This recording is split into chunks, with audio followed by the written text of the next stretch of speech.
On May 22nd, the only two people running for State Representative District 28 in Northeast Georgia squared off in a tight Republican primary that would decide who would hold the office. State Representative Dan Gassaway lost in a squeaker. At the end of the day, I lost by 67 votes. Remember that number, 67 votes. Gassaway congratulated his opponent and thought it was all over until the next day when his wife came home from her teaching job. And said, Dan, my colleague, came in and said she'd gone to vote for you last night and your name was not on her ballot, and she's in my district. His name wasn't on her ballot? How could his supporters vote for him if they couldn't even find him on the ballot? Turns out it wasn't just one voter. Gassaway broke out maps, overlapped voting rolls, and found for each one of these dots, voters were assigned to the wrong district. Let's get real specific. Your district is District 28. That's correct.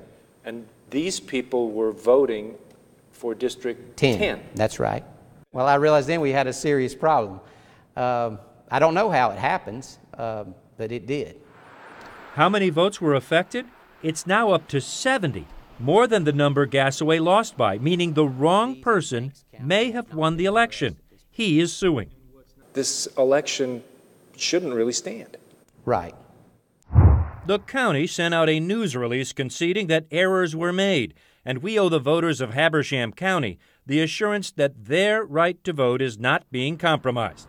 The Secretary of State's office, which initially certified the election, has now opened an investigation. Habersham County has called for a new election. It's up to a judge to decide. Jake Evans is Gassaway's attorney. The Secretary of State's office runs the elections in this state. I would think the Secretary of State's office and perhaps the Secretary of State would be just jumping at the bit trying to rectify the situation. You've got an election that was wrong.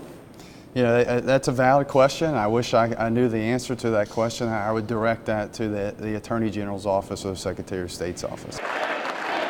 The top election official in Georgia is Secretary of State Brian Kemp. He's running for governor, and his office is distancing itself from the mess in Habersham County. Properly districting voters is a county responsibility, Kemp's office told us, reiterating Kemp's claim that Georgia's election systems remain secure. But the botched Georgia primary is just one in a series of problems challenging voter confidence in the state. Last month, CNN reported a massive security breach had exposed the records of millions of Georgia voters for more than 6 months. A lawsuit is challenging the potential security of Georgia's all-electronic voting system. That same lawsuit details case after case of voters allegedly assigned to the wrong precincts. Gassaway says he's found 1,200 voters who were assigned to the wrong voting districts. Through this, I've learned that there are some serious problems that need to be fixed. For now, Gassaway just wants a new election, a fair one this time. There is no Democrat in this race. It was just two Republicans who ran in this botched primary for that seat. If a judge decides that there should be a new election, the rematch of those two Republicans could take place in the general election this November. That ruling could come any day now. Drew Griffin, CNN, Atlanta.